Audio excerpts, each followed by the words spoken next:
right, so you think you understand heat detectors? Think your team knows how to test them correctly? Let's find out. That's what we're going to talk about in this video today.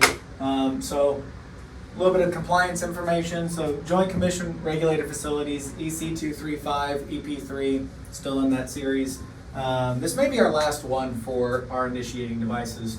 We'll see dnv-gl, PE2, SR10. So before we get into it, we're going to go kind of the structure of this video. We're going to talk about when can you use heat detectors, why do we use heat detectors, the different types of heat detectors, and then how to functionally test those heat detectors. So breaking it up into those different categories. So why heat detectors? When do we use heat detectors? Well, code NFPA 101, the 2012 edition, because that's CMS adopted, section 961812 tells us that we can use heat detectors when the ambient conditions for smoke detectors don't, when it's not good to have a smoke detector due to dust, due to humidity. So we can use heat detectors in those situations. Where in a hospital are you going to find those? Primarily central energy plant, elevators. It's actually required in elevators if you have a sprinkler head. Mechanical rooms, storage rooms, anywhere that's really dusty that can cause a lot of false alarms. So there are many different types of heat detectors. We've talked in all of our videos about addressable versus non-addressable heat detectors. Addressable detectors, we know exactly where the device is, what alarm is going off, what if it's in trouble, so we know where it's at. Non-addressable is just, hey, there's an alarm condition in this area, this zone, this floor, this smoke compartment. So not able to get to it as quickly. You have electronic, mechanical, and pneumatic types of heat detectors. Pneumatic, I really don't think you're going to find one in a hospital. Some might have it. If you do, post a picture of it below. Pneumatic really only ties to line type. Electronic heat detectors are where it has a sensor, a temp sensor built into it, some sort of computer board. It triggers a signal whenever that temp sensor reaches a certain threshold, whether it's rate of rise or fixed temp, which we'll talk about. Mechanical is where there's actually mechanical functions. So this detector actually, from a rate of rise perspective, is a mechanical and the fixed temp. So it actually has contacts that activate based on temperature conditions. That sends an electrical signal to the panel, triggering an alarm. And then again, like I said, pneumatic is for line type.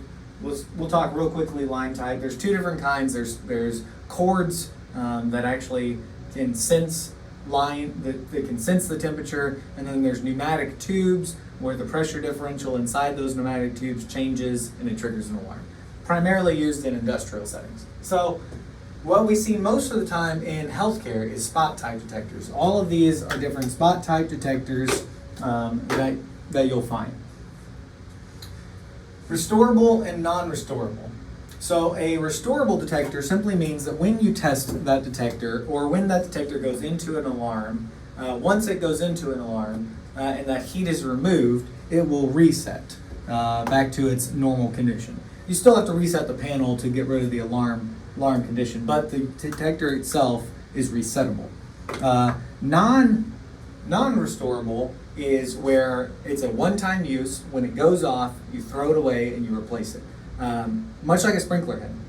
So kind of think of a non-restorable heat detector like a sprinkler head. And then there's several different types of detectors from how they activate. Rate of rise, which we mentioned, fixed temperature, and rate compensating. You're not going to find as many rate compensating, but we'll still talk about them. You can also have combination rate of rise, fixed temperature, which we do have an example of and we'll go through. So rate of rise simply means the most common is that it's going to raise the temperature when the ambient temperature raises a certain amount in a given set period of time, it's going to trigger an alarm. The most common that you're going to find is 15 degrees in 1 minute. So if the temperature goes up 15 degrees within 1 minute, it triggers an alarm. Fixed temperature, it's a set temperature, typically 135. If you're in central plants, you may have a 200 degree fixed temp head, but it is just a set temperature. And It doesn't go off as frequently as a rate of rise because we have thermal lag, which prevents it from going off until the ambient conditions around it are truly that temperature. And then rate compensating is primarily, we actually have a drawing over here. We don't have a picture of, or we don't have actually one, but we have one in use on one of our floors, so we'll get a picture.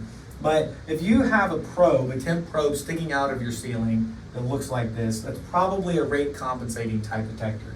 And how those work is that they are, the tube is actually airtight. And you can see here, I drew an expanded view, but this airtight tube actually has a high expanding shell around it.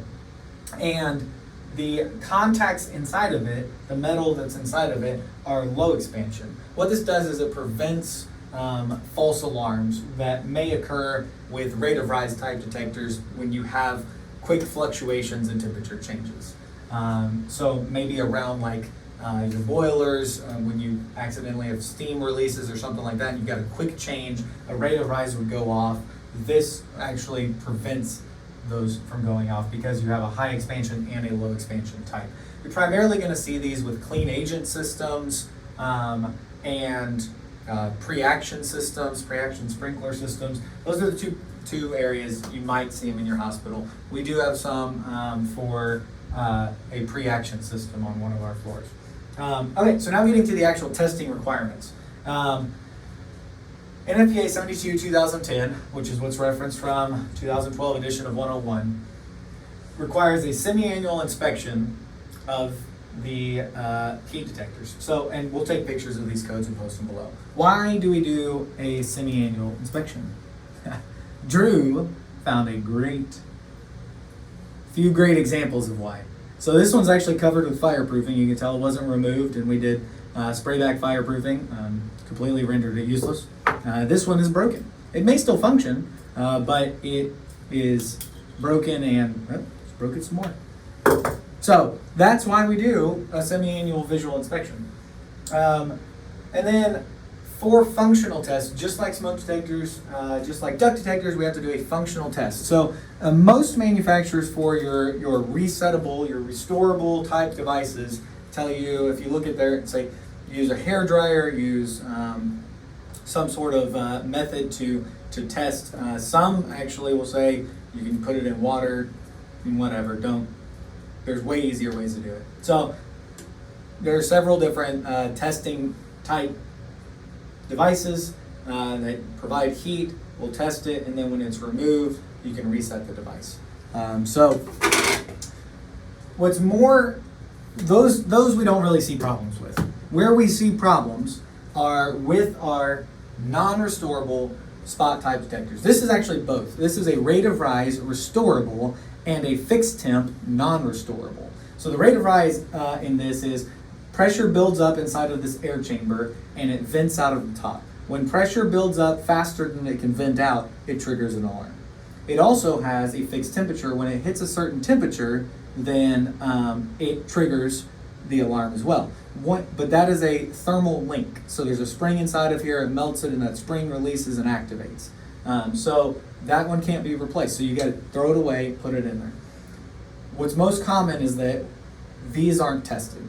If you check your reports and you have these, a lot of times it will say unable to test non-restorable device. That is false. That is absolutely false.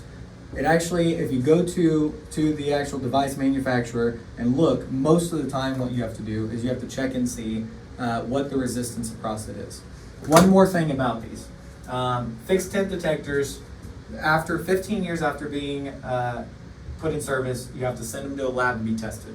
If they fail, you have to test more to see if it's localized or global. And if you don't replace them, you have to retest every 5 years. Last and most important, Drew, say hi. Hello. Thanks everyone. Till next time, happy learning.